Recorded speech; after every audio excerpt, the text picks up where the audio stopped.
Et partie 1. Le restaurant. Le grand Véfour brillait de mille feux ce soir-là, ses lustres en cristal projetant des reflets dorés sur les nappes blanches immaculées.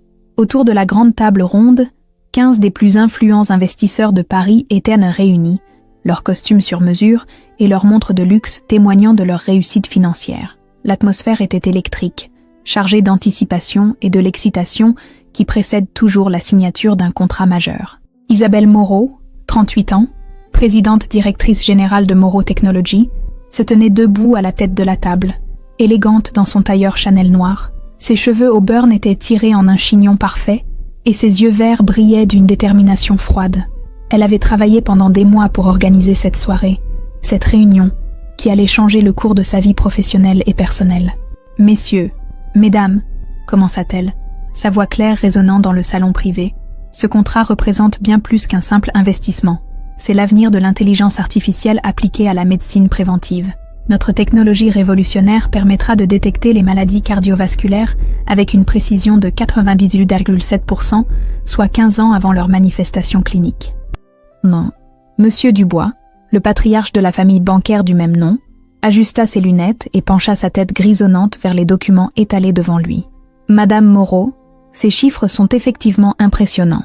Si vos essais cliniques confirment ces résultats, nous parlons d'une révolution dans le domaine médical. Plus qu'une révolution, renchérit Madame Chen, représentante d'un consortium d'investisseurs asiatiques, nous parlons d'un marché potentiel de plusieurs dizaines de milliards d'euros. Les systèmes de santé du monde entier se disputeront cette technologie. Isabelle sourit, sentant la victoire à portée de main. Chaque investisseur autour de cette table représentait non seulement un capital considérable, mais aussi un réseau d'influence qui s'étendait de Londres à Tokyo, de New York à Dubaï. Cette soirée était l'aboutissement de 5 années de recherche acharnée, de nuits blanches passées dans son laboratoire, de sacrifices personnels innombrables. Elle avait fondé Moreau Technologies dans le garage de sa maison de Neuilly-sur-Seine, avec pour seul capital ses économies personnelles et une idée révolutionnaire. L'entreprise employait maintenant plus de 200 personnes et était sur le point de devenir l'une des licornes technologiques les plus prometteuses d'Europe. Mais ce succès avait un prix, et elle le payait chaque jour dans sa vie privée. Son mari, Philippe Moreau, n'avait jamais vraiment compris son ambition. Héritier d'une fortune familiale bâtie dans l'immobilier de luxe, il avait grandi dans l'oisiveté dorée de la bourgeoisie parisienne. Pour lui, le travail d'Isabelle n'était qu'un caprice, un hobby coûteux qu'elle finirait par abandonner pour se consacrer à leurs futurs enfants. Cette incompréhension fondamentale avait créé un fossé entre eux, un gouffre qui s'élargissait chaque jour davantage. Madame Moreau, intervint Monsieur Rodriguez, magnate de l'industrie pharmaceutique espagnole. Votre présentation est convaincante, mais j'aimerais aborder la question de la gouvernance. Comment envisagez-vous la répartition du pouvoir décisionnel après cet investissement ? Isabelle avait préparé cette question. Messieurs, mesdames, je conserverai 51% des parts de l'entreprise, garantissant ainsi la continuité de la vision stratégique. Les 49% restants seront répartis entre vous, selon vos apports respectifs. Cette structure nous permettra de maintenir notre agilité décisionnelle tout en bénéficiant de votre expertise collective. Un murmure approbateur parcourut l'assemblée. C'était exactement ce qu'il voulait entendre. Un contrôle suffisant pour influencer les décisions majeures, sans la responsabilité écrasante de la gestion quotidienne. Madame Petrov, oligarque russe reconvertie dans la technologie, leva son verre de champagne Krug. À l'innovation française et à l'esprit d'entreprise européen. La table entière porta un toast, l'atmosphère se détendant légèrement. Isabelle profita de ce moment de convivialité pour observer ses invités. Chacun d'eux avait une histoire fascinante. Monsieur Nakamura avait bâti un empire dans les semi-conducteurs, après avoir survécu au tsunami de 2011. Madame Al-Rachid dirigeait l'un des fonds souverains les plus influents du Moyen-Orient. Monsieur Thompson représentait la nouvelle génération de milliardaires américains de la Silicon Valley. Tous avaient accepté de se déplacer personnellement pour cette soirée, preuve de l'intérêt exceptionnel que suscitait son projet. Les négociations préliminaires avaient duré des mois, chaque clause du contrat ayant été scrutée, débattue, amendée. Les enjeux étaient colossaux, 50 millions d'euros d'investissement initial, avec la possibilité d'un tour de table supplémentaire de 200 millions dans les 18 mois suivants. J'aimerais également souligner, reprit Isabelle, que notre technologie a déjà attiré l'attention des plus grands groupes hospitaliers européens. L'AP-HP à Paris, la Charité à Berlin et le NHS en Grande-Bretagne ont tous manifesté leur intérêt pour des partenariats stratégiques. Dr Morrison, représentant un fonds d'investissement spécialisé dans la santé, se pencha vers l'avant. Madame Moreau, pouvez-vous nous parler des barrières réglementaires? L'industrie pharmaceutique est notoirement complexe en termes d'approbation. Excellente question, Dr Morrison. Nous avons déjà obtenu l'accord de principe de l'Agence européenne des médicaments pour nos essais de phase 3. Nos équipes juridiques travaillent en étroite collaboration avec les autorités sanitaires de chaque pays cible. Nous estimons pouvoir obtenir toutes les certifications nécessaires d'ici 24 mois. Les discussions techniques se poursuivirent pendant près d'1 heure. Chaque investisseur posait des questions pointues, témoignant de leur expertise et de leur sérieux. Isabelle répondait avec précision, s'appuyant sur des années de recherche et de développement. Elle connaissait son sujet mieux que quiconque, ayant personnellement supervisé chaque aspect du projet. L'ambiance était maintenant parfaitement détendue. Les serveurs avaient apporté les plats principaux, du turbo aux légumes de saison pour certains, du bœuf de Kobe pour d'autres. Les conversations s'étaient diversifiées, passant de la technologie médicale aux dernières tendances des marchés financiers, de l'art contemporain aux destinations de vacances les plus exclusives. Monsieur Albertini, héritier d'une dynastie italienne de la mode, racontait avec humour ses dernières acquisitions artistiques. J'ai fait l'acquisition d'un Monet la semaine dernière chez Sotheby's, un paysage de Giverny absolument sublime. Ma femme prétend que je collectionne les toiles comme d'autres collectionnent les timbres, mais il faut bien que l'argent serve à quelque chose de beau, non? Rire autour de la table. Ces gens évoluaient dans un monde où l'achat d'un tableau à plusieurs millions d'euros était une anecdote de dîner. Isabelle, malgré son succès, n'était pas encore tout à fait habituée à cette nonchalance face aux sommes astronomiques. Elle venait d'un milieu modeste. Son père était mécanicien, sa mère institutrice, et avait dû se battre pour chaque euro investi dans son entreprise. Madame Moreau l'interpella Madame Larson, directrice du plus grand fonds de pension nordique. « J'aimerais connaître votre vision à long terme. Où voyez-vous Moreau Technologies dans 10 ans ?» Isabelle posa sa fourchette et regarda chacun de ses interlocuteurs droit dans les yeux. « Dans 10 ans, Madame Larson, je vois notre technologie intégrée dans tous les systèmes de santé développés. Je vois des millions de vies sauvées grâce à un diagnostic précoce. Je vois Moreau Technologies comme le leader mondial de l'intelligence artificielle médicale préventive, avec des bureaux sur tous les continents et une valeur boursière dépassant les 10 milliards d'euros. » Un silence respectueux accueillit cette déclaration. L'ambition était énorme, mais les personnalités rassemblées autour de cette table avaient l'habitude de penser grand. C'était précisément ce type de vision qui les avait menés au sommet de leurs domaines respectifs. Monsieur Zhao, magnate chinois des télécommunications, hocha la tête approbativement. L'audace calculée, c'est exactement ce que nous recherchons. Trop d'entrepreneurs nous présentent des projets timides, des objectifs frileux. Vous, Madame Moreau, vous voyez grand tout en gardant les pieds sur terre. Le moment était venu. Isabelle sentait que l'atmosphère était parfaite, que tous les éléments étaient alignés. Elle fit signe à son assistante, qui apporta discrètement les contrats finalisés. 15 exemplaires identiques, reliés dans du cuir bordeaux, avec les logos dorés de Moreau Technologies et des différentes firmes d'investissement.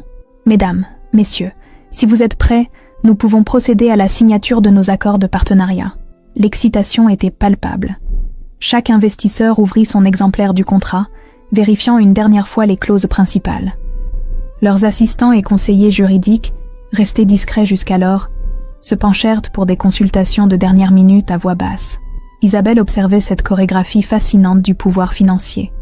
Ces gens ne signaient jamais rien à la légère. Chaque signature représentait des millions d'euros, des décisions qui pouvaient faire ou défaire des entreprises, des technologies, des vies entières.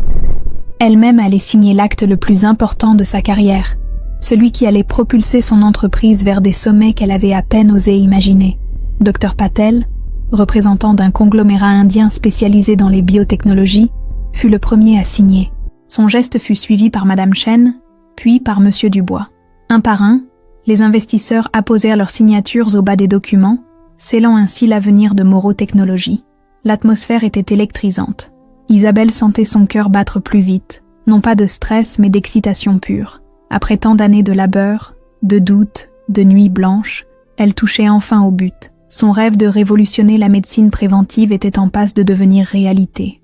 Elle prit son stylo, un Mont Blanc en or que son père lui avait offert pour ses 30 ans, et se prépara à signer le document qui allait changer sa vie. Partie 2. C'est à cet instant précis que les portes du salon privé s'ouvrirent avec violence. Philippe Moreau fit irruption dans la pièce, son costume Armani froissé, ses cheveux blonds habituellement parfaitement coiffés en désordre, le visage rouge de colère et d'alcool. Derrière lui, le maître d'hôtel du restaurant tentait désespérément de l'arrêter, s'excusant profusément auprès d'Isabelle. « Monsieur, s'il vous plaît, vous ne pouvez pas entrer ici sans autorisation, c'est un événement privé. » Mais Philippe l'écarta d'un geste brusque, ses yeux injectés de sang fixés sur son épouse. Un silence de mort s'abattit sur l'assemblée. Les 15 investisseurs, figés dans leurs gestes, observaient cette intrusion avec un mélange de stupéfaction et d'embarras. Certains échangeaient des regards inquiets, d'autres consultaient discrètement leur montre, visiblement mal à l'aise. « Philippe » articula Isabelle d'une voix glaciale. « Que fais-tu ici » Il tituba légèrement, s'appuyant sur le dossier d'une chaise libre. Son haleine empestait le whisky, et ses yeux brillaient d'une lueur mauvaise, qu'Isabelle ne lui connaissait que trop bien. C'était le Philippe des mauvais jours, celui qui transformait leur dispute conjugale en véritable guerre psychologique. « Ce que je fais ici ?» répéta-t-il avec un rire amer. « Je viens reprendre ma femme qui joue encore à la businesswoman importante. »« Ça suffit, Isabelle. Cette mascarade a assez duré. » Monsieur Dubois, le doyen de l'Assemblée, se racla la gorge discrètement. « Madame Moreau, peut-être devrions-nous reporter cette signature à un moment plus opportun. »« Non, » répondit fermement Isabelle, ne quittant pas Philippe des yeux. « Mon mari allait justement repartir, n'est-ce pas, Philippe ?» Mais celui-ci s'avança davantage dans la pièce. Sa démarche incertaine semant un malaise palpable parmi les convives. Madame Chen murmura quelque chose à l'oreille de son assistant, qui commença à ranger discrètement les documents dans sa mallette. L'atmosphère, si soigneusement construite par Isabelle, se désagrégeait à vue d'œil. « Repartir ?» Philippe éclata d'un rire strident. « Oh non, ma chère épouse, cette fois, c'est terminé. Terminé de faire semblant, terminé de jouer la comédie du couple uni pour tes investisseurs, terminé de prétendre que ton petit hobby technologique est plus important que notre mariage. » Dr Morrison se leva discrètement, prétextant un appel urgent. Monsieur Rodriguez suivit son exemple, suivi par Madame Petrov. Isabelle sentait son rêve s'effriter en temps réel, ses années d'efforts se volatilisant sous les coups de boutoir de l'homme qu'elle avait épousé 12 ans plus tôt. « Philippe, tu es ivre », siffla-t-elle entre ses dents. « Sors d'ici immédiatement, nous parlerons à la maison. » « À la maison ?» Il éclata de rire, un son désagréable qui résonna dans le silence tendu. « Quelle maison, Isabelle ? Tu veux dire cette prison dorée où tu ne rentres jamais avant minuit ? Cette maison où tu passes plus de temps au téléphone avec tes collaborateurs qu'avec ton propre mari ? » Les investisseurs restants échangèrent des regards de plus en plus gênés. Monsieur Nakamura consultait ostensiblement son téléphone. Madame Al-Rachid demandait discrètement l'addition à un serveur. L'humiliation était complète, publique, irréversible. Isabelle serra les poings, ses ongles s'enfonçant dans ses paumes. 12 ans de mariage. Et Philippe choisissait ce moment, cette soirée cruciale, pour vider leur sac conjugal devant les personnalités les plus influentes du monde financier européen. C'était de la pure malveillance, calculée et délibérée. « Tu sais quoi, Isabelle ?» continua Philippe, sa voix montant dangereusement. « J'en ai assez de jouer les maris décoratifs, assez de sourire bêtement à tes soirées d'entreprise, assez de faire semblant de m'intéresser à tes histoires de laboratoire et de brevets. » Monsieur Albertini se leva à son tour, marmonnant des excuses polies.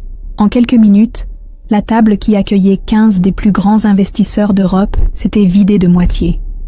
Ceux qui restaient semblaient sur le point de partir également, consultant leurs montres et échangeant des murmures embarrassés. « Philippe, je t'en supplie » murmura Isabelle, sa façade de contrôle commençant à se fissurer. « Pas maintenant, pas ici. » Mais son mari était lancé, emporté par des mois de frustration accumulée et l'alcool qui lui déliait la langue. « Oh, si, justement ici, devant tous tes précieux investisseurs, qu'ils sachent qui tu es vraiment, Isabelle, qu'ils sachent que derrière la femme d'affaires brillante se cache une épouse défaillante, une femme qui a choisi ses machines plutôt que son mari. » Dr Patel toussa discrètement et fit signe à son assistant.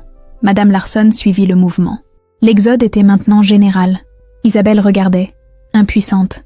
Des années de travail s'évaporaient sous ses yeux. « Tu veux savoir pourquoi je suis ici ce soir, Isabelle ?» Philippe s'approcha dangereusement de la table, renversant au passage un verre de vin rouge, qui se répandit sur la nappe blanche comme une blessure béante. « Je suis ici pour te dire que c'est fini. Fini notre mascarade de mariage. Fini de faire semblant. » Il fouilla dans la poche intérieure de sa veste et en sortit une enveloppe froissée qu'il jeta sur la table, éclaboussant les contrats encore vierges de signature. « Voici les papiers du divorce, ma chère, signés ce matin par mon avocat. Maître Durand, tu te souviens de lui? Celui qui a géré l'héritage de mon père. » Isabelle fixa l'enveloppe comme si elle contenait un serpent venimeux. Autour d'elle, les derniers investisseurs rassemblaient leurs affaires, avec une hâte mal dissimulée. Monsieur Zhao murmurait des excuses en anglais à son téléphone, probablement à des associés qui attendaient des nouvelles de cette soirée cruciale. « Tu ne peux pas me faire ça, » souffla Isabelle, sa voix à peine audible. « Pas ce soir, pas comme ça. » Philippe ricana, tirant une chaise pour s'asseoir en face d'elle, indifférent aux regards horrifiés des quelques témoins restants. « Oh si, je peux. Et je ne fais que commencer, ma chérie. Tu vois, pendant que tu jouais à la géniale entrepreneuse, moi, j'ai rencontré quelqu'un qui comprend mes besoins, mes désirs, quelqu'un qui ne passe pas ses journées le nez dans des équations et ses nuits dans un laboratoire. » Le coup était rude, mais Isabelle encaissa sans broncher. Au fond d'elle-même, cette révélation ne la surprenait qu'à moitié. Philippe avait toujours eu besoin d'attention constante, d'admiration permanente. Qualité qu'elle n'avait effectivement pas pu lui offrir ces dernières années, trop absorbée par la construction de son empire technologique. « Qui est-ce » demanda-t-elle d'une voix neutre, presque clinique. « Camille Beaumont » répondit-il avec un sourire cruel. 28 ans, mannequin pour les plus grandes marques de luxe. Belle, docile, reconnaissante. Tout ce que tu n'es plus depuis longtemps, Isabelle. Madame Chen, l'une des dernières à rester, se leva finalement avec un soupir résigné. Madame Moreau, je pense qu'il serait préférable de reporter cette signature. Nous reprendrons contact avec votre équipe la semaine prochaine. Non, s'exclama Isabelle, se levant brusquement. Attendez, cet incident ne change rien au terme de notre accord. Mon entreprise, ma technologie, tout cela reste inchangé. Mais Madame Chen secouait déjà la tête, un sourire embarrassé aux lèvres. Madame Moreau, vous comprenez notre position. Des investissements de cette ampleur requièrent une stabilité absolue, y compris dans la vie personnelle des dirigeants. Nous ne pouvons pas prendre le risque d'associer nos fonds à ce type de situation. Un par un, les derniers investisseurs prirent congé, abandonnant Isabelle dans ce salon privé qui ressemblait maintenant à un champ de bataille. Les contrats étaient toujours là, intacts, inutiles. 50 millions d'euros venèrent de s'évaporer en l'espace de 15 minutes. Philippe observait le départ des invités avec une satisfaction évidente. « Eh bien, ma chérie, il semblerait que ta petite soirée ne se déroule pas comme prévu. » Isabelle se rassit lentement, fixant les documents éparpillés devant elle. 12 ans de mariage, 5 ans de développement technologique, des mois de négociations. Tout venait de s'écrouler par la faute de cet homme qu'elle avait aimé, respecté, soutenu dans tous ses projets personnels. « Pourquoi, Philippe ?» murmura-t-elle. « Pourquoi ce soir? Tu savais à quel point cette réunion était importante pour moi. » Il haussa les épaules avec une désinvolture cruelle. « Justement, il fallait que tu comprennes que ton petit monde de laboratoire n'est qu'une illusion. Sans moi, sans ma famille, sans l'argent Moreau, tu n'es rien. Une petite bourgeoise prétentieuse qui joue à la scientifique. » Cette dernière phrase fit l'effet d'une gifle. Isabelle releva la tête, ses yeux verts lançant des éclairs. « L'argent Moreau? Tu veux dire l'héritage de ton père que tu as dilapidé en voitures de sport et en voyages de luxe? L'argent qui a financé tes caprices pendant que je me saignais aux 4 veines pour construire mon entreprise ?» Philippe ricana. « Ton entreprise? Notre entreprise, tu veux dire. Au cas où tu l'aurais oublié, nous sommes mariés sous le régime de la communauté universelle. Tout ce qui t'appartient m'appartient aussi, y compris tes précieux 51% de Moreau Technologies. » Un frisson glacé parcourut l'échine d'Isabelle. Comment avait-elle pu être si naïve, si aveuglée par l'amour et la confiance qu'elle avait accordé à cet homme? Le régime matrimonial qu'ils avaient choisi 12 ans plus tôt, dans l'euphorie de leurs fiançailles, se retournait maintenant contre elle comme un poignard empoisonné. « Tu ne peux pas faire ça », articula-t-elle péniblement. « Cette entreprise, c'est ma vie, c'est mon travail, mes recherches, mes brevets, nos brevets, » corrigea Philippe avec un sourire mauvais. « Et bientôt, les brevets de Camille et moi. Car figure-toi, ma chère ex-épouse, que ma fiancée a des idées très intéressantes sur la façon de gérer une entreprise technologique. » Il se leva, boutonnant sa veste d'un geste théâtral. « D'ailleurs, en parlant de Camille, elle emménage ce soir dans notre maison de Neuilly. J'ai fait changer toutes les serrures cet après-midi. Tes affaires personnelles t'attendent dans le garage, dans des cartons. Tu peux passer les récupérer demain, si tu veux. » L'humiliation était totale, absolue. Non content de détruire sa soirée d'investissement, Philippe la chassait de son propre domicile, de la maison qu'elle avait achetée avec ses premiers bénéfices d'entreprise. La maison où elle avait installé son premier laboratoire, où elle avait conçu les premières versions de sa technologie révolutionnaire. « Cette maison est autant la mienne que la tienne », protesta-t-elle faiblement. « Plus maintenant », rétorqua Philippe. « Comme je te l'ai dit, j'ai consulté Maître Durand. Avec le régime matrimonial et les dettes de ton entreprise, la situation est très claire. Tu n'as plus rien, Isabelle. Plus de maison, plus d'entreprise, plus de mari. Juste tes illusions de grandeur. » Il se dirigea vers la porte, puis se retourna une dernière fois. « Ah, j'oubliais. Camille est enceinte. 3 mois. Nous allons avoir l'enfant que tu n'as jamais voulu me donner. Trop occupé que tu étais par tes machines et tes équations. » Le coup de grâce. Isabelle encaissa sans réagir, comme anesthésiée par l'ampleur de la catastrophe qui venait de s'abattre sur sa vie. Philippe quitta finalement le salon, la laissant seule avec les débris de ses rêves. Dans le silence qui suivit, Isabelle contempla les contrats non signés, les verres renversés, les serviettes froissées, tout ce qui restait de la soirée qui devait changer sa vie. Le maître d'hôtel entra discrètement, commençant à débarrasser la table avec une efficacité compassionnelle. « Madame souhaite-t-elle que nous appelions un taxi ?» demanda-t-il doucement. Isabelle ne répondit pas immédiatement, perdue dans ses pensées. Philippe croyait l'avoir détruite, anéantie. Il se trompait. Certes, il venait de lui porter un coup terrible, mais il ignorait tout de la vraie nature de sa femme. Il ignorait de quoi était capable une Isabelle Moreau acculée, humiliée, trahie. Elle prit lentement l'un des contrats abandonnés et l'ouvrit à la dernière page. Sa signature était la seule qui manquait. Une signature qui, elle le savait maintenant, allait prendre une signification toute différente de celle qu'elle avait imaginée. Partie 3. Isabelle resta immobile pendant de longues minutes après le départ de Philippe, fixant les contrats éparpillés sur la table, comme s'il détenait la clé de sa survie. Le silence du salon privé était à peine troublé par le bruit discret des serveurs qui débarrassaient de les tables voisines. Dans sa tête, un plan commençait à germer, un plan audacieux, né de la rage et du désespoir. Elle sortit son téléphone et composa un numéro qu'elle connaissait par cœur. 3 sonneries, puis une voix familière répondit. « Maître Fontaine, c'est Isabelle Moreau. Je sais qu'il est tard, mais j'ai besoin de vous voir immédiatement. Oui, ce soir. C'est urgent. Plus qu'urgent. » Antoine Fontaine était l'avocat d'affaires le plus redoutable de Paris. Ancien élève de l'ENA, spécialiste en droit des sociétés et en fusions-acquisitions, il avait bâti sa réputation en défendant les intérêts de clients fortunés dans des batailles juridiques complexes. Isabelle avait fait appel à ses services lors de la création de Moreau Technologies, et une relation de confiance mutuelle s'était établie entre eux. « Je suis au Grand Véfour, salon privé Napoléon. Pouvez-vous me rejoindre ? Apportez le dossier complet de Moreau Technologies, y compris les statuts de création et l'acte de propriété intellectuelle. » Elle raccrocha et appela immédiatement son assistante personnelle, Mathilde, malgré l'heure tardive. « Mathilde, j'ai besoin que vous me rendiez un service. Contactez immédiatement tous les investisseurs qui étaient en présence ce soir. Dites-leur qu'il y a eu un malentendu, que la signature est reportée à demain matin, 9 heures précises, dans nos bureaux.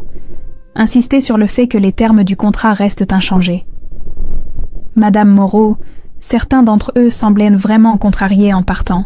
« Mathilde, dites-leur que j'ai une surprise qui va changer complètement la donne, une surprise qui va multiplier la rentabilité de leur investissement par 3.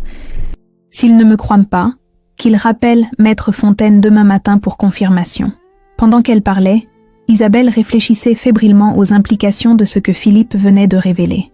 Le régime matrimonial de la communauté universelle signifiait effectivement que tous leurs biens étaient communs, mais cela fonctionnait dans les deux sens. Si Philippe possédait la moitié de Moreau Technologies, elle possédait également la moitié de tout ce qu'il possédait. Et Philippe possédait beaucoup plus qu'il ne le laissait paraître. L'héritage de la famille Moreau ne se limitait pas à l'argent liquide que Philippe avait effectivement dilapidé. Il incluait également un portefeuille immobilier considérable, des appartements de luxe dans le 7e arrondissement, une villa à Cannes, un château en Normandie, et surtout, des parts dans l'entreprise familiale de construction immobilière, Moreau & Fils, l'une des plus anciennes et plus respectées maisons de France. Maître Fontaine arriva 20 minutes plus tard, impeccable malgré l'heure tardive. Petit homme aux cheveux grisonnants, il portait un costume sombre parfaitement coupé et une mallette en cuir vieilli qui ne le quittait jamais. Ses yeux perçants derrière ses lunettes sans monture témoignaient d'une intelligence aiguë et d'une expérience considérable. « Isabelle, que se passe-t-il » Votre message était assez alarmant. » Elle lui raconta en détail les événements de la soirée, n'omettant aucun détail de l'humiliation publique qu'elle avait subie. Maître Fontaine l'écouta sans l'interrompre, prenant des notes dans son carnet en cuir. « Philippe pense m'avoir mis échec et mat, » conclut-elle. « Il compte utiliser le régime matrimonial pour s'emparer de mon entreprise et me laisser sans rien. Mais il a commis une erreur, n'est-ce pas ?» L'avocat sourit finement. Plusieurs erreurs, en réalité. Premièrement, Moreau Technologies a été créée avec vos fonds propres avant votre mariage. La communauté ne porte que sur les biens acquis pendant le mariage, pas sur ceux détenus antérieurement. Mais Philippe a contribué financièrement au développement de l'entreprise. Avec quels fonds? L'héritage paternel était constitué majoritairement de biens immobiliers et de parts sociales, pas de liquidités. Or, ces biens, s'ils sont entrés dans la communauté, vous donnent droit à compensation. Deuxièmement, et c'est plus important, la propriété intellectuelle de vos brevets vous est personnelle et incessible dans le cadre d'un divorce. Isabelle sentit l'espoir renaître. Que voulez-vous dire exactement? Maître Fontaine sortit un épais dossier de sa mallette. Vos brevets ont été déposés en votre nom personnel, en tant qu'inventeur. Certes, ils ont été cédés à Moreau Technologies, mais avec une clause de retour automatique en cas de changement de contrôle non autorisé par l'inventeur. C'est une protection que nous avions mise en place dès la création de l'entreprise. Philippe ne peut donc pas s'emparer de ma technologie. Non seulement il ne peut pas, mais plus intéressant encore, si vous décidiez de récupérer vos brevets et de créer une nouvelle entité, Moreau Technologies perdrait instantanément toute sa valeur.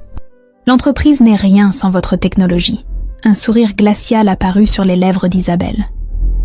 Philippe, dans son arrogance et sa précipitation, avait négligé ce détail crucial. Il croyait pouvoir s'emparer de son entreprise comme on prend possession d'un bien matériel, ignorant que la vraie valeur de Moreau Technologies résidait dans l'esprit de sa créatrice. Mais ce n'est pas tout, continua Maître Fontaine. J'ai mené quelques vérifications pendant que je me rendais ici. Philippe a contracté plusieurs emprunts importants ces derniers mois, en engageant les biens de la communauté comme garantie. Si ces emprunts étaient révélés dans le cadre d'un divorce, il aurait plus à perdre que moi, compléta Isabelle, comprenant où voulait en venir son avocat. Exactement. Et ce n'est pas fini. Vous souvenez-vous de la clause particulière que nous avions insérée dans les statuts de Moreau Technologies concernant la représentation légale? Isabelle fronça les sourcils, cherchant dans sa mémoire. La clause de révocation automatique, précisément. En cas de conflit d'intérêts majeur impliquant un administrateur ou un actionnaire, le conseil d'administration peut prononcer la révocation immédiate et la confiscation des parts concernées. Philippe vient de créer publiquement un conflit d'intérêts en tentant de s'approprier votre travail. L'avocat sortit son téléphone et composa un numéro. Maître Durand, Antoine Fontaine. Je sais qu'il est tard, mais nous devons parler de votre client, Philippe Moreau. Comment ça? Il vous a menti sur les statuts de Moreau Technologies. Bien sûr qu'il vous a menti. Votre client vient de commettre une erreur qui va lui coûter très cher. Pendant que Maître Fontaine négociait au téléphone avec l'avocat de Philippe, Isabelle réfléchissait aux implications de cette conversation. Non seulement elle pouvait conserver son entreprise, mais elle avait maintenant les moyens de contre-attaquer. Philippe avait voulu l'humilier publiquement. Il allait découvrir ce qu'était vraiment l'humiliation. C'est réglé, annonça Maître Fontaine en raccrochant. Maître Durand était mal informé des véritables statuts de votre entreprise. Il pensait que Philippe pouvait revendiquer 51% de Moreau Technologies en vertu du régime matrimonial. Quand je lui ai expliqué la réalité juridique, il a immédiatement compris que son client l'avait induit en erreur. Que va-t-il se passer maintenant? Philippe va recevoir une mise en demeure dès demain matin. Soit il retire immédiatement sa demande de divorce et présente des excuses publiques pour son comportement de ce soir, soit nous engageons une procédure pour faute grave avec demande de dommages et intérêts. Isabelle secoua la tête. Non, je ne veux pas de réconciliation. Philippe a franchi une ligne rouge ce soir. Ce qu'il m'a fait devant mes investisseurs est impardonnable. Je veux le divorce, mais à mes conditions. Très bien. Dans ce cas, nous allons prendre les devants. Demain matin, avant qu'il ne se réveille de sa cuite, nous déposerons une demande de divorce pour faute grave, abandon du domicile conjugal, tentative d'appropriation frauduleuse, et j'en passe. L'avocat consulta ses notes. Combien de temps vous faut-il pour rassembler vos investisseurs? Si j'appelle Mathilde maintenant, elle peut organiser une réunion pour demain matin à 9h. Mais après le spectacle de ce soir, je ne suis pas certaine qu'ils viendront. Ils viendront, assura Maître Fontaine, avec un sourire confiant. Parce que vous allez leur proposer quelque chose d'irrésistible. Pas seulement un investissement dans Moreau Technologies, mais l'acquisition complète de l'entreprise familiale Moreau & Fils. Isabelle écarquilla les yeux. Comment ça? Philippe ignore que la dette de Moreau & Fils a atteint un niveau critique. L'entreprise familiale est au bord de la faillite, maintenue à flot uniquement grâce aux garanties personnelles données par votre mari. En tant qu'épouse, vous êtes solidaire de ces dettes, mais vous êtes également en droit de reprendre le contrôle de l'entreprise pour protéger vos intérêts. L'avocat étala plusieurs documents sur la table. Moreau & Fils possède un carnet de commandes de 500 millions d'euros et un patrimoine immobilier évalué à 200 millions. Avec une gestion compétente, cette entreprise peut redevenir très profitable. Vos investisseurs ne financeraient plus seulement une start-up technologique, mais l'acquisition d'un groupe immobilier centenaire. Isabelle commençait à entrevoir les contours de sa vengeance. Philippe pensait la ruiner en s'emparant de Moreau Technologies. Elle allait lui prendre l'entreprise familiale qui portait son nom depuis 4 générations. Et légalement, c'est possible? Plus que possible, c'est recommandé. En tant qu'épouse, vous avez le devoir de protéger les biens de la communauté. Si Philippe met en danger l'entreprise familiale par sa gestion irresponsable, vous êtes en droit d'intervenir. Et une fois que vous aurez le contrôle, je pourrai la vendre à mes investisseurs, compléta Isabelle, le plan se dessinant clairement dans son esprit. Exactement. Et le produit de cette vente vous permettra non seulement de financer le développement de Moreau Technologies, mais aussi de vous constituer un patrimoine personnel considérable. Maître Fontaine referma ses dossiers et rangea ses documents. Isabelle, votre mari vient de vous donner involontairement les moyens de votre indépendance totale. Quand cette affaire sera terminée, vous serez l'une des femmes les plus riches de France. Ils se séparèrent vers minuit, après avoir finalisé tous les détails de leur stratégie. Isabelle rentrait dans un hôtel particulier du 16e arrondissement, refusant de se rendre dans sa maison de Neuilly, où Philippe et sa maîtresse s'installaient probablement pour la nuit. Dans sa suite du Plaza Athénée, elle passa plusieurs coups de téléphone. D'abord à Mathilde, pour organiser la réunion du lendemain et préparer la présentation qui allait changer sa vie. Ensuite à son directeur technique, pour s'assurer que tous les brevets et prototypes étaient sécurisés dans les laboratoires de l'entreprise. Enfin, elle appela sa meilleure amie, Véronique, médecin réputé qui l'avait toujours soutenue dans ses projets les plus fous. « Véro, c'est Isabelle. Je sais qu'il est tard, mais j'ai besoin de parler. Philippe et moi, c'est fini. Définitivement fini. Et demain, je vais lui montrer de quoi je suis capable. » Elle raconta brièvement les événements de la soirée. Véronique l'écouta sans l'interrompre, poussant seulement quelques exclamations indignées aux passages les plus humiliants. « Cet homme est un monstre », conclut son amie. « Mais dis-moi, Isa, tu es sûre de vouloir te lancer dans cette guerre? Ce ne sera pas facile. » Isabelle regarda par la fenêtre de sa suite les lumières de Paris qui scintillaient dans la nuit. Quelque part dans cette ville, Philippe dormait probablement aux côtés de sa maîtresse enceinte, convaincu d'avoir détruit sa femme. Il se trompait lourdement. « Véro, j'ai passé ma vie à être gentille, compréhensive, accommodante. J'ai supporté ses caprices, ses colères, son mépris pour mon travail. Ce soir, il a franchi la ligne rouge. Il m'a humilié publiquement. Il a détruit des années d'efforts. Maintenant, c'est la guerre. Et dans cette guerre, je vais gagner. » Partie 4. Le lendemain matin, à exactement 8h45, Isabelle pénétra dans les bureaux ultramodernes de Moreau Technologies, situés dans le 8e arrondissement parisien. Le bâtiment de verre et d'acier, qu'elle avait fait construire 3 ans plus tôt, reflétait parfaitement l'image qu'elle voulait donner de son entreprise. Moderne, transparente, tournée vers l'avenir. Ce matin, il allait également devenir le théâtre de sa vengeance. Mathilde l'attendait dans le hall d'accueil, une pile de dossiers dans les bras et un sourire inquiet sur le visage. Son assistante, une jeune femme brillante diplômée d'HEC, était l'une des rares personnes à connaître tous les aspects de l'entreprise. « Madame Moreau, j'ai réussi à joindre 13 des 15 investisseurs de hier soir. Ils ont tous confirmé leur présence pour 9 heures. Monsieur Rodriguez et Madame Petrov ont décliné, mais leurs représentants seront là. Et le 15e ? Monsieur Albertini refuse catégoriquement de venir. Il a dit, et je cite, qu'il ne voulait plus être mêlé à ce qu'il appelle un feuilleton conjugal indigne de son standing. » Isabelle ne fut pas surprise. Albertini avait toujours été le plus susceptible du groupe, prompt à prendre la mouche pour un rien. Sa défection n'était pas une grande perte. Son investissement prévu n'était que de 2 millions d'euros. Très bien. Et Maître Fontaine ? Il est arrivé il y a une demi-heure avec une équipe de 3 collaborateurs. Il prépare la présentation dans la salle de conférence principale. Il m'a demandé de vous dire que tout était prêt pour le grand spectacle. Isabelle sourit. Antoine Fontaine avait le goût du théâtre juridique, une qualité qui allait se révéler précieuse aujourd'hui. Elle monta directement au 4e étage, où se trouvait la salle de conférence principale. Cette pièce, avec sa table ovale pouvant accueillir 20 personnes et ses écrans haute définition, avait été le témoin de nombreuses négociations importantes. Aujourd'hui, elle allait accueillir la plus importante de toutes. Maître Fontaine était en grande conversation avec ses collaborateurs, entouré de dizaines de documents étalés sur une table annexe. Il leva les yeux à l'entrée d'Isabelle et lui fit signe d'approcher. Parfait timing, Isabelle. Nous venons de terminer les derniers préparatifs. Votre plan va fonctionner à merveille. Il désigna un épais dossier relié en cuir rouge. Voici l'audit complet de Moreau & Fils que mes équipes ont réalisé cette nuit. L'entreprise familiale de votre mari est effectivement au bord du gouffre, mais ses actifs sont considérables. Avec un redressement approprié, sa valeur pourrait atteindre 300 millions d'euros. Et légalement, irréprochable. En tant qu'épouse de Philippe Moreau et copropriétaire des parts familiales, vous avez non seulement le droit, mais le devoir d'intervenir pour sauvegarder les intérêts de la communauté. Le conseil d'administration de Moreau & Fils se réunit cet après-midi en urgence.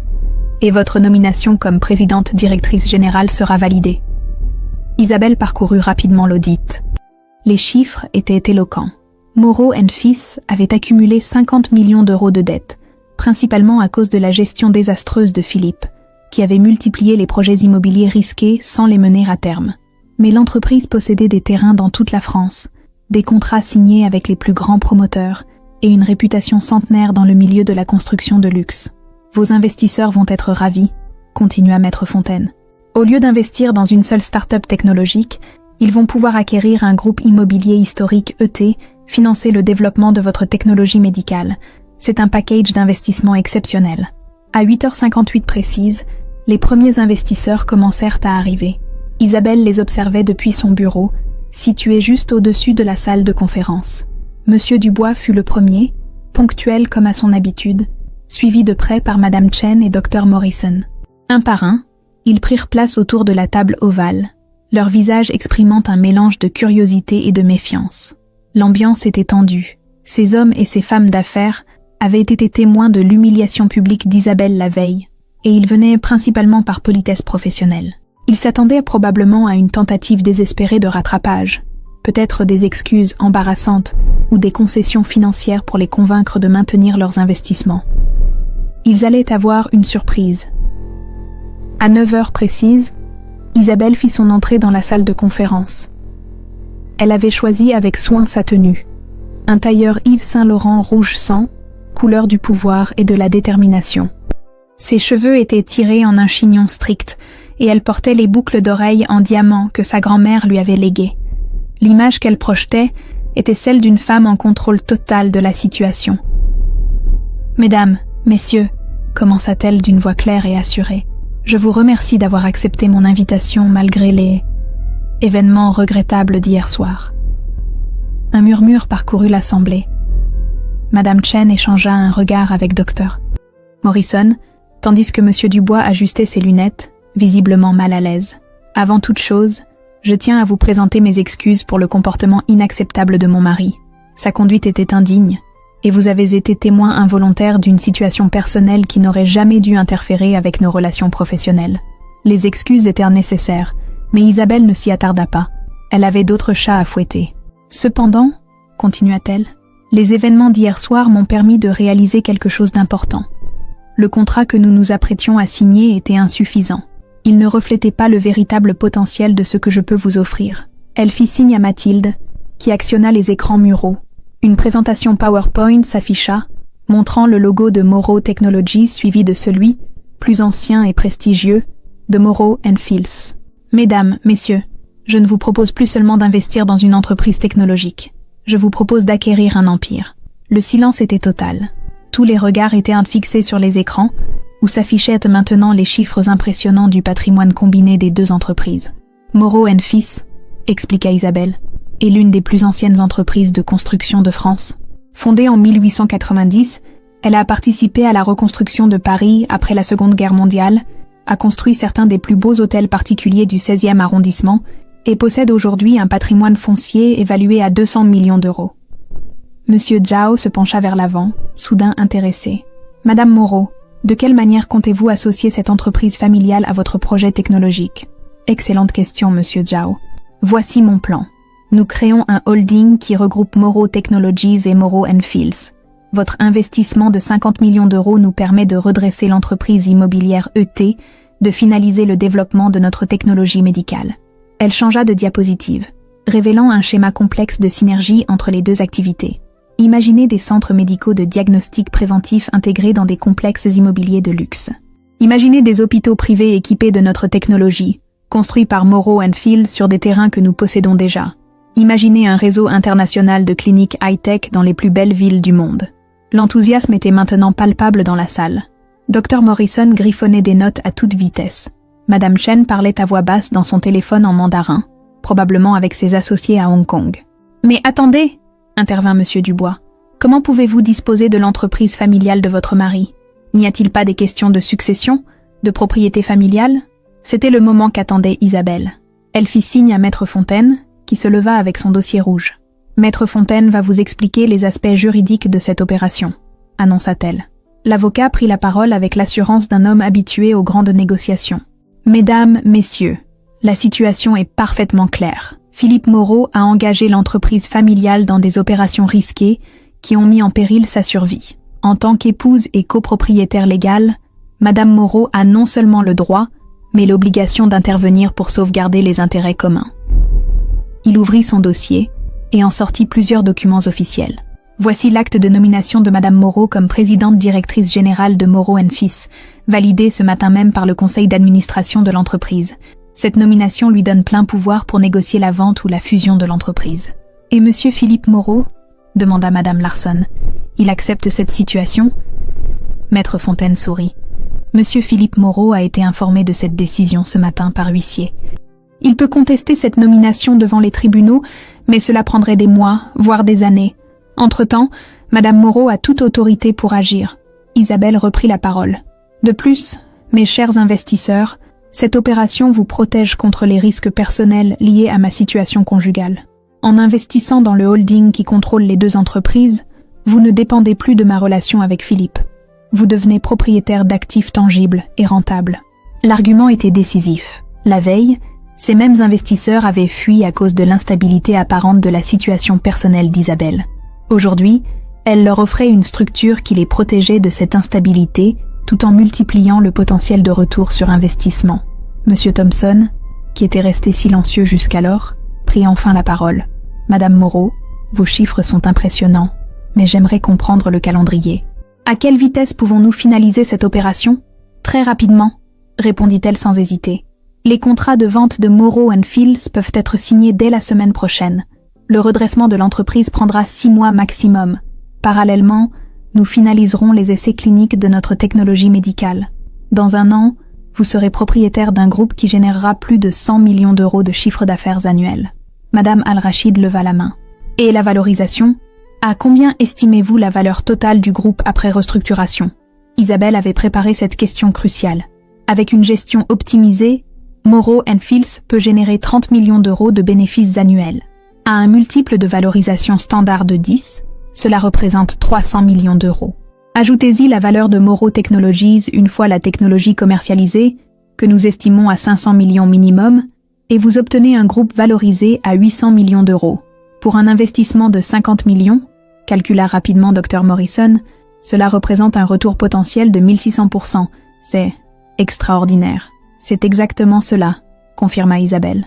Et ce n'est que le début. Une fois que notre technologie sera déployée mondialement, nous parlons de milliards d'euros de valorisation. L'atmosphère dans la salle avait complètement changé. La méfiance et l'embarras de la veille avaient cédé la place à un enthousiasme croissant. Ces investisseurs aguerris reconnaissaient une opportunité exceptionnelle quand ils en voyaient une. Monsieur Nakamura demanda à consulter les documents financiers détaillés. Madame Chen voulait des précisions sur les aspects réglementaires. Dr Patel s'intéressait aux synergies technologiques entre les deux activités. Chaque question recevait une réponse précise et documentée. Pendant 2 heures, Isabelle et Maître Fontaine répondirent à toutes les interrogations, levèrent tous les doutes, apportèrent toutes les garanties. L'opération était non seulement légale et rentable, elle était brillamment conçue. « Mesdames, messieurs, finit par dire Monsieur Dubois. Je pense que nous avons suffisamment d'éléments pour prendre une décision. Puis-je proposer une suspension de séance de 15 minutes pour permettre à chacun de consulter ses associés? Isabelle accepta avec grâce. Elle savait que la partie était gagnée. Pendant la pause, elle observait ses invités depuis la mezzanine de la salle de conférence. Tous étaient au téléphone, parlant avec animation à leurs associés, leurs conseils, leurs fonds d'investissement. L'excitation était palpable. Mathilde vint la rejoindre avec un sourire radieux. « Madame Moreau, j'ai Monsieur Philippe au téléphone. Il souhaite vous parler de toute urgence.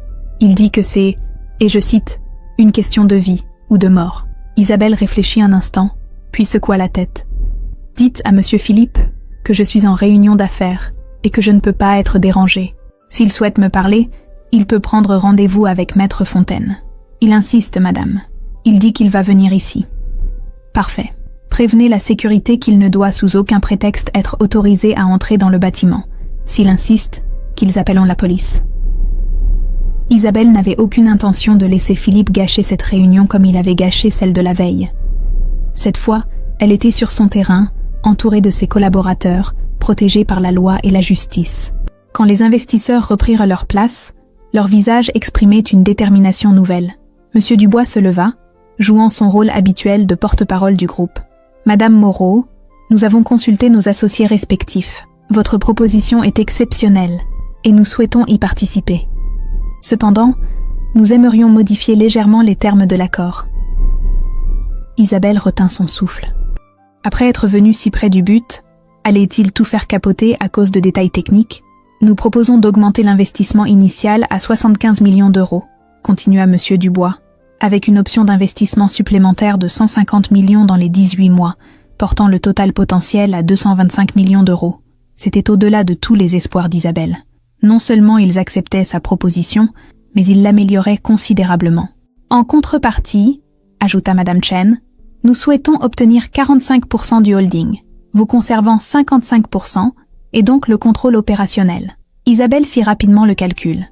Avec 225 millions d'euros, elle pouvait non seulement redresser Moreau & Fils et développer sa technologie, mais aussi constituer un patrimoine personnel qui la mettrait définitivement à l'abri de toute dépendance financière. « Mesdames, messieurs, répondit-elle solennellement, j'accepte vos conditions. » L'accord fut scellé par une salve d'applaudissements.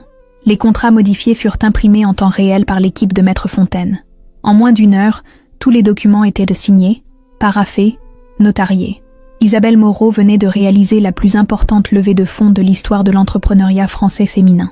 Alors que les investisseurs prenaient de congé, visiblement satisfaits de leur journée, Mathilde s'approcha discrètement de sa patronne. « Madame Moreau, monsieur... Philippe a effectivement tenté de forcer l'entrée du bâtiment il y a 1 heure. La sécurité l'a refoulé, mais il attend dans sa voiture de l'autre côté de la rue. Il a l'air... comment dire... très agité. » Isabelle jeta un coup d'œil par la fenêtre. Effectivement, la Ferrari rouge de Philippe était garée en face du bâtiment. Elle distinguait sa silhouette au volant, probablement en train de passer des coups de téléphone frénétiques pour comprendre ce qui lui arrivait. « Parfait, » murmura-t-elle. « Qu'il attende, la journée n'est pas finie. » Partie 5. À 14 heures précises, Isabelle quitta les bureaux de Moreau Technologies par la sortie arrière, évitant soigneusement Philippe qui faisait toujours le pied de grue devant l'entrée principale. Elle avait rendez-vous au siège de Moreau & Fils, situé dans un magnifique hôtel particulier du 7e arrondissement, près des Invalides. Le bâtiment du XVIIIe siècle, avec sa façade en pierre blonde et ses fenêtres à la française, abritait les bureaux de l'entreprise familiale depuis 1920. Maître Fontaine l'accompagnait, ainsi que 2 de ses collaborateurs chargés d'une mallette contenant tous les documents nécessaires à la prise de contrôle légal de l'entreprise. Dans la voiture qui les menait à destination, l'avocat briefait Isabelle sur le déroulement de la réunion du conseil d'administration. Les membres du conseil ont été prévenus ce matin par courrier recommandé de la situation financière critique de l'entreprise. Ils savent que sans intervention immédiate, Moreau & Fils déposera le bilan dans les 6 semaines. Votre nomination comme présidente directrice générale est donc une évidence, même pour ceux qui pourraient avoir des réticences personnelles. Et les membres de la famille Moreau, Claude Moreau, l'oncle de Philippe, sera présent. C'est un homme d'affaires avisé qui comprend parfaitement les enjeux. Il sait que vous êtes la seule à pouvoir sauver l'entreprise familiale. Quant à Gérard Moreau, le cousin germain, il possède 15% des parts, mais n'a jamais manifesté d'intérêt pour la gestion. Il votera dans le sens du vent. La voiture s'arrêta devant le portail en fer forgé de l'hôtel particulier. Un huissier les attendait sur le perron, prêt à officialiser tous les actes qui seraient signés dans l'heure suivante. Isabelle prit une profonde inspiration. Dans quelques minutes, elle allait prendre le contrôle de l'entreprise qui avait fait la fortune des Moreau depuis 4 générations. Le conseil d'administration était réuni dans la bibliothèque du premier étage. Une pièce aux boiseries sombres ornée de portraits des précédents dirigeants de l'entreprise. Autour de la table d'acajou massif étaient assis les 7 membres du conseil, tous en costume sombre, l'air grave et préoccupé. Claude Moreau, 68 ans, président du conseil depuis la mort de son frère, se leva à l'entrée d'Isabelle. Grand homme aux cheveux blancs et au regard bleu perçant, il portait son âge avec une élégance aristocratique. Malgré les circonstances, il salua sa belle-nièce avec une courtoisie parfaite. « Isabelle, ma chère enfant, je vous remercie d'être venue si rapidement. La situation est délicate. Bonjour Claude. Je suis désolée que nous nous retrouvions dans ces circonstances, mais il faut regarder la réalité en face. Philippe a mis l'entreprise familiale en péril par sa gestion irresponsable. » Un silence pesant accueillit cette déclaration. Tous les membres du conseil connaissaient la vérité sur la gestion catastrophique de Philippe, mais personne n'avait osé aborder le sujet de front. Isabelle venait de crever l'abcès. Maître Dumont, le conseil juridique de l'entreprise, prit la parole. « Madame Moreau, nous avons étudié les documents que vous nous avez transmis ce matin. La situation financière est effectivement critique. Pouvez-vous nous expliquer votre plan de redressement ?» Isabelle s'était préparée à cette présentation avec le même soin que celle du matin. Elle savait que convaincre le conseil d'administration de Moreau & Fields serait plus délicat que séduire ses investisseurs. Ici, elle avait affaire à des hommes attachés aux traditions, méfiants envers le changement, soucieux de préserver l'héritage familial. Messieurs, Moreau & Fils traverse la crise la plus grave de son histoire. L'entreprise a accumulé 50 millions d'euros de dettes, principalement à cause de projets immobiliers mal conçus et de contrats déficitaires signés sans due diligence appropriée. Elle fit signe à Mathilde, qui distribua des exemplaires de l'audit détaillé réalisé par les équipes de Maître Fontaine. Cependant, l'entreprise possède des atouts considérables. Un patrimoine foncier de 200 millions d'euros, une réputation centenaire et des contrats signés représentant 300 millions d'euros de chiffre d'affaires potentiel. Avec une gestion rigoureuse, Moreau & Fils peut non seulement survivre, mais redevenir l'une des entreprises de construction les plus profitables de France. Gérard Moreau, le cousin de Philippe, leva la main. « Isabelle, votre analyse est certainement pertinente, mais comment comptez-vous financer ce redressement ? L'entreprise n'a plus de crédit auprès des banques. » Excellente question, Gérard. J'ai finalisé ce matin un accord d'investissement avec un consortium international représentant 225 millions d'euros. Ces fonds permettront non seulement d'apurer les dettes, mais aussi de financer les projets en cours et de développer de nouveaux contrats. Un murmure de surprise parcourut l'assemblée. Personne ne s'attendait à ce qu'Isabelle puisse lever de tels montants en si peu de temps. Claude Moreau fronça les sourcils. 225 millions d'euros, Isabelle, de quels investisseurs parlez-vous et à quelles conditions ? Il s'agit d'investisseurs internationaux spécialisés dans l'immobilier et les technologies médicales. Ils souhaitent créer des synergies entre Moreau & Fils et mon entreprise technologique pour développer des projets innovants dans le secteur de la santé. Elle expliqua en détail le concept des centres médicaux intégrés, les cliniques high-tech, les hôpitaux privés équipés de sa technologie révolutionnaire. Le plan était visionnaire, ambitieux et surtout parfaitement cohérent d'un point de vue économique. « Et Philippe ?» demanda finalement Claude. « Où se situe mon neveu dans ce plan ?» C'était la question que redoutait Isabelle, mais qu'elle devait affronter. « Claude, je ne vous mentirai pas. Philippe et moi divorçons. Son comportement irresponsable, tant dans notre vie privée que dans la gestion de l'entreprise, a rendu cette séparation inévitable. Mais il reste un membre de la famille Moreau, insista Gérard. Il a des droits sur l'entreprise familiale. Maître Fontaine intervint à ce moment précis. « Messieurs, permettez-moi de clarifier la situation juridique. En tant qu'épouse de Philippe Moreau et copropriétaire des biens de la communauté, Madame Isabelle Moreau a non seulement le droit, mais l'obligation légale d'intervenir pour protéger les actifs menacés. » Il sortit un épais dossier de sa mallette. Voici la liste des engagements financiers pris par Philippe Moreau au nom de l'entreprise sans accord du conseil d'administration. Ces engagements, d'un montant total de 30 millions d'euros, sont illégaux et engagent sa responsabilité personnelle. Le silence qui suivit était assourdissant. Tous les membres du conseil découvraient l'ampleur des malversations de Philippe. Non content de mal gérer l'entreprise, il avait également pris des engagements financiers sans autorisation, mettant en danger tout l'héritage familial. De plus, continua l'avocat, Madame Moreau propose de racheter toutes les parts détenues par Philippe au prix du marché, soit 15 millions d'euros. Cette transaction permettra à l'entreprise de récupérer ses parts et d'assainir définitivement sa gouvernance. Claude Moreau échangea un long regard avec les autres membres du conseil. Tous avaient compris que l'offre d'Isabelle était leur seule chance de sauver l'entreprise familiale. Refuser revenait à accepter la faillite et la disparition d'un patrimoine construit sur 4 générations. « Isabelle, dit finalement Claude, votre proposition est surprenante, mais elle semble être la seule solution viable. Cependant, j'aimerais une garantie, que l'esprit et les valeurs de Moreau & Fils soient préservés malgré ces changements.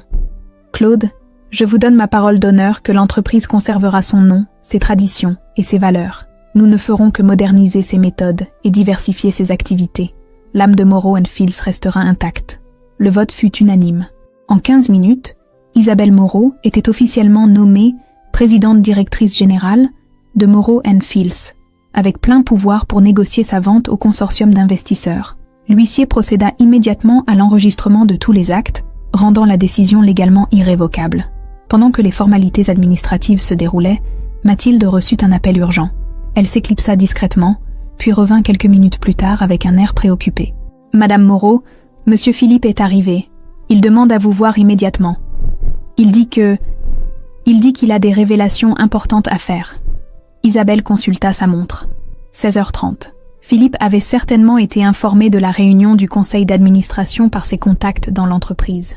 Il venait probablement tenter un dernier coup de force pour sauver sa position. « Faites-le entrer, » décida-t-elle. « Il est temps que nous ayons une explication franche. » Philippe fit irruption dans la bibliothèque quelques minutes plus tard, visiblement dans tous ses états. Ses cheveux étaient ébouriffés, sa cravate de travers, et ses yeux injectés de sang témoignaient d'une nuit blanche, probablement arrosée. Derrière lui, Camille Beaumont, sa maîtresse enceinte, avançait d'un pas hésitant, mal à l'aise dans cette assemblée d'hommes en costume sombre. « Isabelle !» s'exclama Philippe. « Qu'est-ce que tu fais ? Tu ne peux pas me voler l'entreprise de ma famille. » « Je ne vole rien, Philippe. Je sauve ce que tu as failli détruire par ton incompétence. » « Mon incompétence ?» Il éclata d'un rire amer. « C'est moi qui ai développé les projets immobiliers les plus ambitieux de ces dernières années.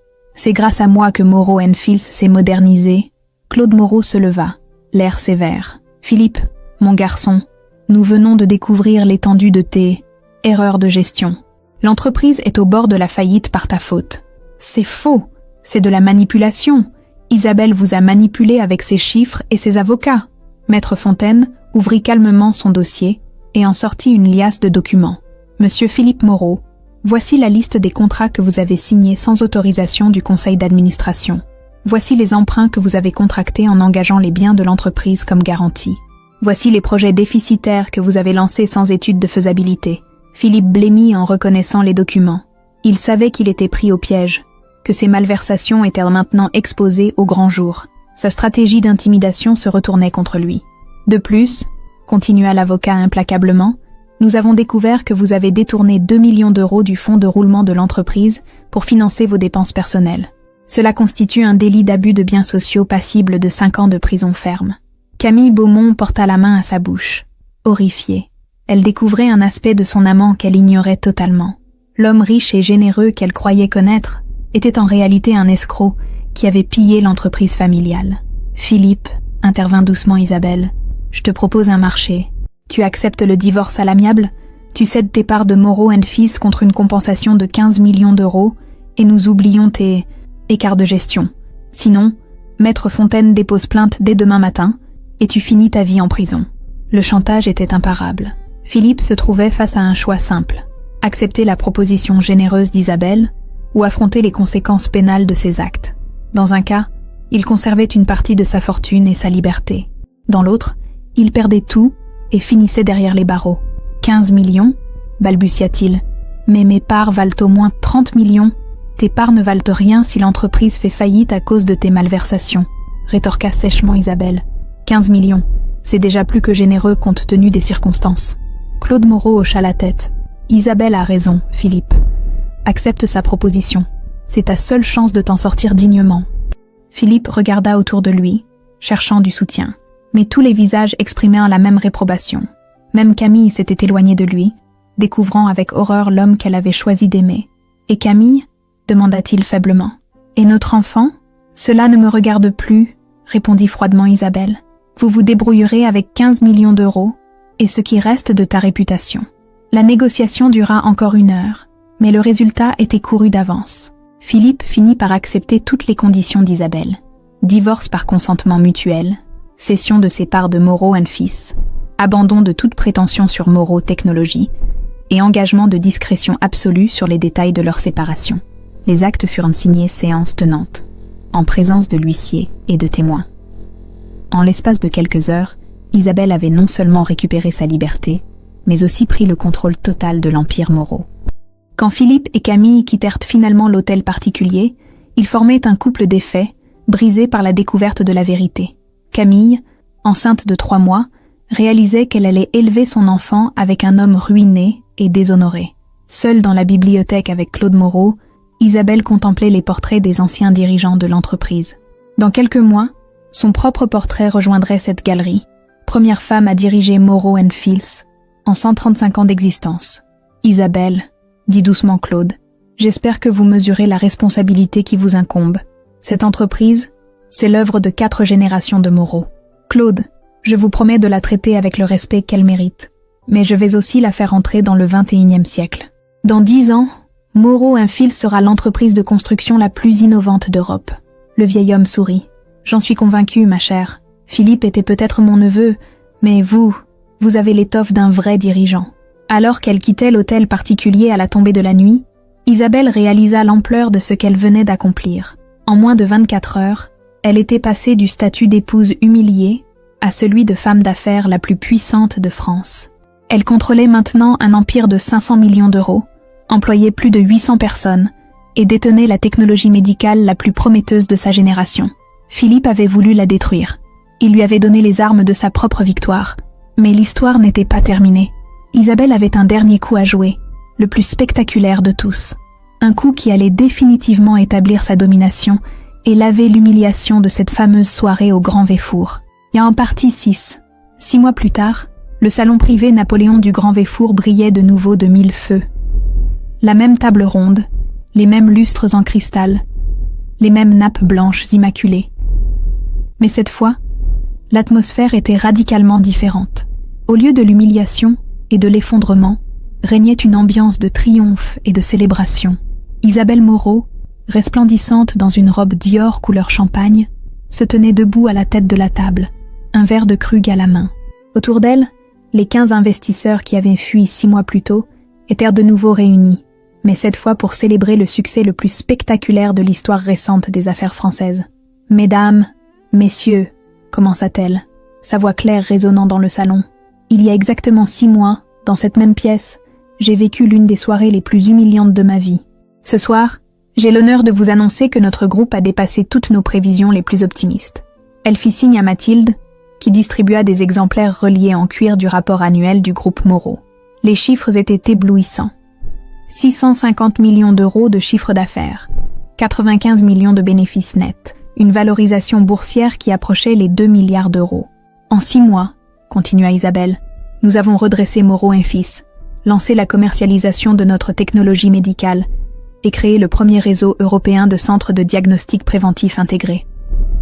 Nos centres de Paris, Londres, Genève et Monaco affichent déjà complets pour les 12 prochains mois. Monsieur Dubois leva son verre. Isabelle, permettez-moi de dire que vous avez accompli un miracle.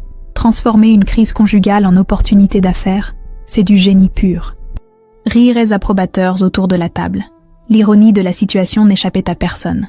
Philippe, en tentant de détruire sa femme, lui avait involontairement fourni les clés d'un empire commercial. Et ce n'est que le début, annonça Isabelle avec un sourire mystérieux. Car j'ai une surprise pour vous ce soir. Une surprise qui va propulser notre groupe vers des sommets inégalés. Elle fit signe vers les portes du salon, qui s'ouvrirent pour laisser entrer 3 hommes en costume sombre. Tous les investisseurs reconnurent immédiatement le premier. Markus Steinberg, le milliardaire allemand, considéré comme l'homme le plus puissant d'Europe dans le secteur de la santé. « Mesdames, messieurs, annonça Steinberg avec son accent allemand caractéristique. J'ai l'honneur de vous informer que Steinberg Healthcare vient d'acquérir 25% du groupe Moreau pour la somme de 500 millions d'euros. Un silence stupéfait accueillit cette déclaration. Puis ce fut l'explosion. Les investisseurs comprenaient instantanément les implications de cette nouvelle. Leur part venait de doubler de valeur en une phrase. Madame Chen fut la première à retrouver sa voix. Madame Moreau, cela signifie que le groupe est maintenant valorisé à 2 milliards d'euros? Exactement, confirma Isabelle. Et M. Steinberg apporte avec lui un réseau de 200 cliniques dans 15 pays européens. Notre technologie va être déployée à l'échelle continentale dès l'année prochaine. Docteur. Morrison calculait fébrilement sur son téléphone. Cela représente un retour sur investissement de 2600% en 6 mois. C'est du jamais vu. L'enthousiasme était à son comble. Ces investisseurs aguerris, habitués aux gros coups financiers, découvraient qu'ils venaient de participer à l'une des opérations les plus rentables de l'histoire moderne. Mais Isabelle n'avait pas terminé ses révélations. « Il y a autre chose », dit-elle en souriant. « Nous venons également de signer un accord exclusif avec l'Organisation mondiale de la santé pour déployer notre technologie dans les pays en développement. Le marché potentiel représente 3 milliards de personnes. » Cette fois, même Marcus Steinberg parut impressionné. L'accord avec l'OMS ouvrait des perspectives gigantesques, transformant Moreau Technologies d'une start-up française en acteur mondial de la santé publique. Monsieur Thompson, l'Américain de la Silicon Valley, secoua la tête avec admiration. Isabelle, vous avez créé une licorne, puis une décacorne, et maintenant vous visez le statut d'ectocorne. C'est proprement hallucinant. Marcus, intervint Monsieur Zhao, quels sont vos projets pour l'Asie? Ce marché représente 60% de la population mondiale. Steinberg sourit. Nous négocions actuellement avec les gouvernements chinois, japonais et indiens. D'ici 2 ans, la technologie Moreau équipera 500 cliniques en Asie. Le potentiel de revenus dépasse les 10 milliards d'euros annuels. Pendant que les conversations techniques se poursuivaient autour de la table, Isabelle observait discrètement l'entrée du salon. Elle attendait un invité particulier, quelqu'un qu'elle avait expressément convié pour cette soirée de triomphe. À 22 heures précises, Philippe Moreau fit son apparition. Mais ce n'était plus l'homme arrogant et sûr de lui qui avait semé la panique 6 mois plus tôt. Philippe avait maigri, ses cheveux grisonnaient prématurément, et ses vêtements, bien que toujours de bonne qualité, trahissaient une certaine négligence. Les 15 millions d'euros reçus lors du divorce s'étaient rapidement évaporés entre les frais d'avocat, les dettes de jeu et le train de vie dispendieux de Camille. Il s'arrêta à l'entrée du salon, observant la scène avec un mélange d'amertume et d'incrédulité. Sa femme, celle qu'il avait voulu humilier et détruire, trônait maintenant au centre d'un aréopage de milliardaires, célébrée comme l'une des femmes d'affaires les plus brillantes de sa génération. Isabelle se leva et s'approcha de lui, un sourire glacial aux lèvres. « Philippe, comme c'est aimable de ta part d'être venu. J'espérais que tu serais présent pour cette soirée mémorable. »« Qu'est-ce que tu veux, Isabelle ?» marmonna-t-il. « Tu ne m'as pas assez humilié. Au contraire, Philippe, je voulais te remercier. Sans ton intervention de cette fameuse soirée, je n'aurais jamais eu l'opportunité de créer cet empire. Tu as été l'élément déclencheur de ma réussite. » Philippe ricana amèrement. « Très drôle. Tu as détruit ma vie, volé mon entreprise familiale, et maintenant tu veux me remercier? Je n'ai rien volé, Philippe. J'ai simplement sauvé ce que tu avais failli détruire par ton incompétence.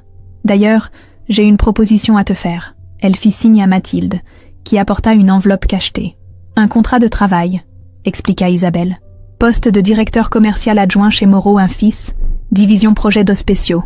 Salaire, 180 000 euros annuels, plus prime sur objectif. Une chance de reconstruire ta carrière. » Philippe fixa l'enveloppe comme si elle contenait un serpent venimeux. L'offre était généreuse, mais l'humiliation était totale.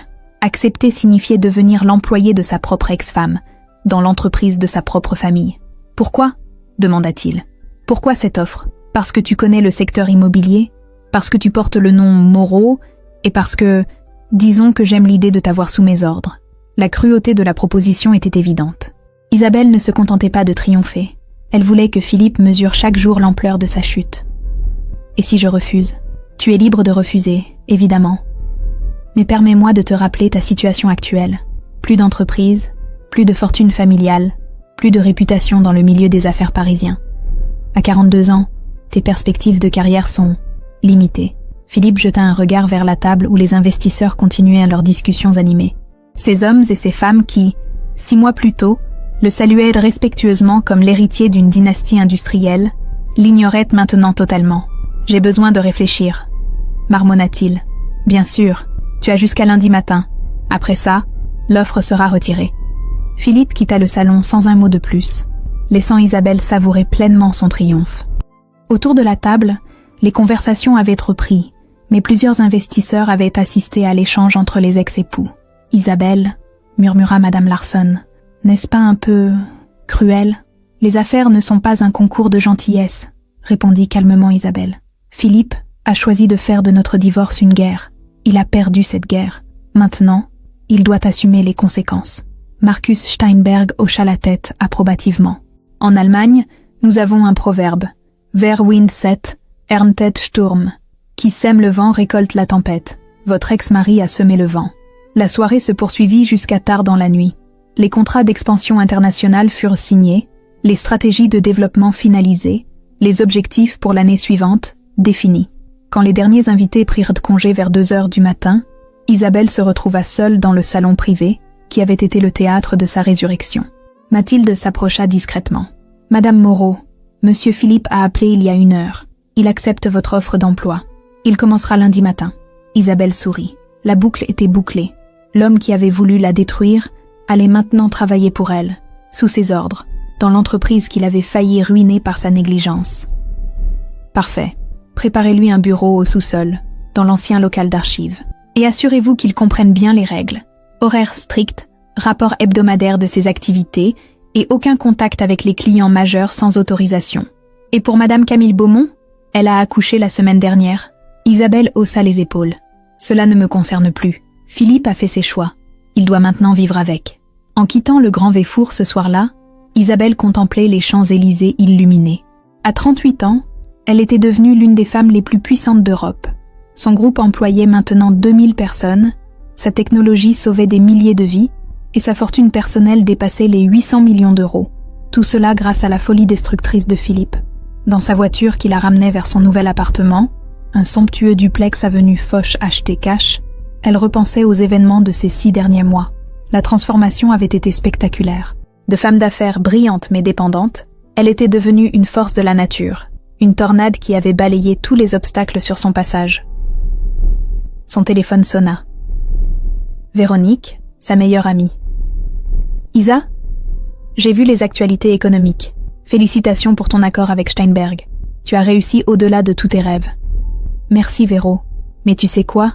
Ce n'était que le début. Dans 5 ans, Moreau Technologies sera l'entreprise technologique la plus valorisée d'Europe. » Et Philippe ? Isabelle observait les lumières de Paris qui défilaient derrière les vitres teintées de sa Bentley. Philippe a appris une leçon importante. On ne s'attaque pas impunément à Isabelle Moreau. Il va passer les prochaines années à se rappeler quotidiennement de cette vérité. Tu ne trouves pas que tu pousses un peu loin la vengeance ? Ce n'est pas de la vengeance, Véro. C'est de la justice. Philippe pensait pouvoir me détruire parce que j'étais une femme, parce que j'étais dépendante de lui, parce qu'il croyait détenir tous les pouvoirs. Il a découvert qu'il se trompait lourdement. Isabelle raccrocha et ferma les yeux. Demain, elle avait rendez-vous avec le ministre de la Santé pour discuter du déploiement national de sa technologie. La semaine suivante, elle s'envolerait pour New York négocier l'expansion américaine. Et dans 1 mois, elle inaugurait le plus grand centre de diagnostic préventif du monde, en plein cœur de Londres. L'Empire Moreau ne faisait que commencer sa conquête. Dans son modeste appartement de Boulogne-Billancourt, Philippe berçait son fils nouveau-né en regardant les informations économiques à la télévision. Le visage radieux d'Isabelle s'étalait sur l'écran, accompagné de titres élogieux sur son miracle économique et sa revanche éclatante. À côté de lui, Camille dormait, épuisée par l'accouchement et les nuits blanches. La jeune femme qui rêvait d'une vie de luxe se retrouvait dans un 2 pièces avec un homme diminué, contraint d'accepter un emploi subalterne chez son ex-épouse. « Tu as gagné, Isabelle », murmura Philippe en contemplant son reflet dans l'écran noir de la télévision éteinte. « Tu as gagné sur toute la ligne. » Mais au fond de ses yeux, brillait encore une lueur qu'Isabelle aurait eu tort de sous-estimer. Car si Philippe Moreau avait perdu cette bataille, l'homme qui acceptait lundi matin de devenir l'employé de sa propre ex-femme n'était peut-être pas totalement vaincu. L'histoire, parfois, réservait de surprenantes revanches. Mais pour l'instant, dans son duplex avenue Foch, Isabelle Moreau dormait du sommeil du juste, entourée des trophées de sa victoire totale. Elle avait transformé l'humiliation en triomphe, la destruction en création, la faiblesse en force absolue. Et demain, l'Empire continuerait sa croissance.